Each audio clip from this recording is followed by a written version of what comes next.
Yo, what's going on, people? It's your boy 592 coming at you today with another UFC Undisputed 3 video.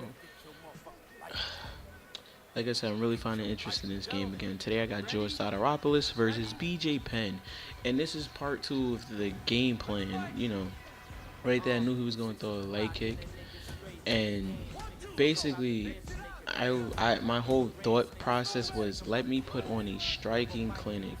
I want to keep him off balance, making him guess what I'm going to do and mix it up real well with my striking. And my what I've been doing a lot lately is picking really good strikers with good takedown defense, such as like Shane Carwin in the heavyweight division, George Sotiropoulos, and look at that beautiful dodge of the head kick. That part was sick.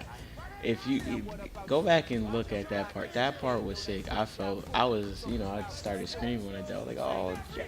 But my whole game plan as of late is picking great strikers with great takedown defense and mixing it up to the point where he wants to take me down but can't. And that's my whole game plan of this fight. As you see, I take him down there, but I really did that to, keep it off balance and show that I am pretty versatile in this game. And right here, also my game plan was because I know he has a sweep, try to stay out the half guard. If I want to keep it in any position, at least make it be, full guard or side control. Anywhere where he doesn't have a sweep, that's where I want to be, preferably open guard. And right there, I hit the body, but he went in for a takedown, so I caught the, kind of like a clip and uppercut.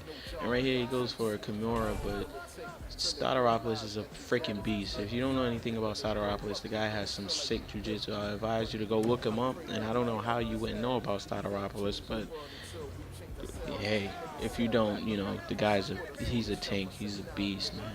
And this is I never really chose him. I like the guy, but I never really chose him simply because he looks weird. Like his body, his pause, like it just looks weird. But right there, I'm backing up, throwing jabs because he's throwing a lot of power punches, and right there, I'm timing my sways properly.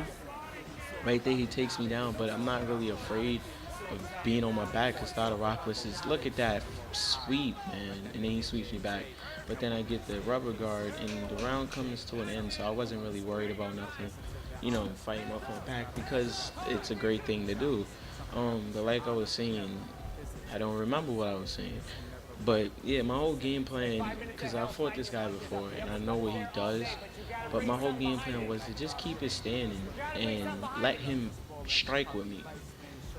If I outstrike him, he wants to take me down, and if I stop the takedown, he can't win. And that's a part of your game plan. When you facing somebody, you have to learn. Look at this sway, move away from the head kick into a hook. That was sick. But when you facing somebody, you have to learn their tactics and techniques. And going back to what I was saying in the first video where I was talking about game plans, UFC Undisputed 2009 and 10, not so much 10 and 3, but the first one, it used to give you like a little, synopsis. Okay, I totally butchered that word, and I probably still said it wrong, but whatever. It used to, give you a little briefing of what your opponent wanted to do, and it would say like I said, devastating in the clinch, submission machine right there.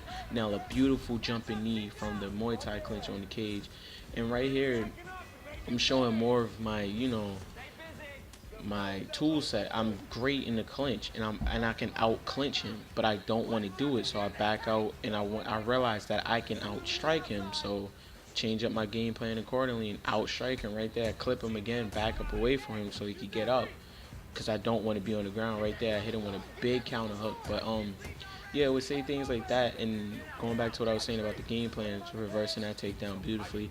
But what I was right there, circled away from the cage. What a lot of people don't do, they just try to walk away from the cage. I'd rather circle away. But going back to the game plan thing, things like that help you understand your opponent. And it's like when you study your opponent's videos and in real life, that those videos or those what you know about him can help you in a match so much.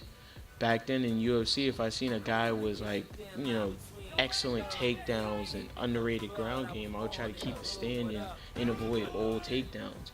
So, you know, hopefully the EA UFC implements something like that where you can see what your opponent likes to do right there. A beautiful reversal to take down again. And as you see, what I was saying was he wants to take it down to the ground. And you see that he's gassed. Right there, he got his face is battered, man. And I'm just throwing him to the side like a baby. But you can see he doesn't want to stand with me anymore because I'm obviously dominating him on the feet. And right there, I sway away from a head kick again. Oh man, I like that. It looks sick. But as you can see, he doesn't want to really stand with me no more. And right here, you know, he's tagging me up. But at this, when you dominate somebody on the feet, you don't care if they tag you, and you don't care if they hit you. Like, I know he hasn't done enough damage to my head to the point where I have to worry about being hit. And right there, as you can see, he's tagging me pretty good, but I'm swaying away from most of these shots. And since he doesn't have energy, most of these shots aren't doing any damage anyway. But so when you standing, try to not be so predictable. In this fight, I showed a lot of body, head, body, head, throwing a lot of body shots in because a lot of people don't protect their body, including me sometimes, I must admit. But he wasn't, like I said, he wasn't great on the feet. His whole game was the ground game. And being one-dimensional is not going to help you win in this game at all. If you're only good like in the clinch and on the ground, you're not really going to win because all someone has to do is back away from you a couple times. I recently played a match and I had Gilbert Ivu and it was Pride Minotaur Nogueira, and the guy his whole game plan was take me down, and all I would do was like keep it standing, kind of like how in real life they do. When a great a great striker with great takedown defense is fighting a wrestler, he would beat him up on the feet, avoid all takedowns. The wrestler might get one or two, but that's really it. And the match would be over, and it'd be a 30-27. And what I also, going back to the match, what I also like about Sotiropoulos is if you watch how I swayed, he puts one hand up to cover his head, and not a lot of people sway that way, and it's pretty good. It's a pretty good technique. Pretty good sway mechanism. And as you can see, he it is hurting me. As you can see, I got a bruise on my eye, but that's really nothing. Like right here, I'm just out striking. He's hitting me with a couple good counter shots, but he doesn't really know what he's doing. He's just moving back and forth, as you can see, and throwing them quick jabs. And I'm trying to catch him with that dash and jab because it's fast and not a lot of people be able to time it. And right there, I reverse another takedown and stand right back up because I don't want to be on the ground. I want him on the feet. And as you can see, that's working for me. His body is bruised, his face, his nose look like it's broken. And hopefully in EA UFC they add that also. Like you can see a broken nose and it pours blood and hopefully they really show some type of damage. Like I would only say, oh, look at that body shot, he buckled. I would only right there, I'm tagging him in the body and hitting him with lightning fast jabs, and then oh boy, what a knockout. Right there, like I said, I put on a striking clinic this match. I've been working hard on my stand up because I feel my ground game and kind of my clinch game is the best part of my, the strong suit of my, game, and that's what I'm best at. Right there, you see, I ducked and he covers his face, kind of like Rampage Jackson with his sway. He covers one side of his face, and right there, watch, whoop. I think he thought the others, the left was coming or right, whatever. I don't know from this angle, but I guess he thought the other one was coming and didn't worry about that, but hey, that's no excuse. But until next time, it's your boy 592. Peace. The winner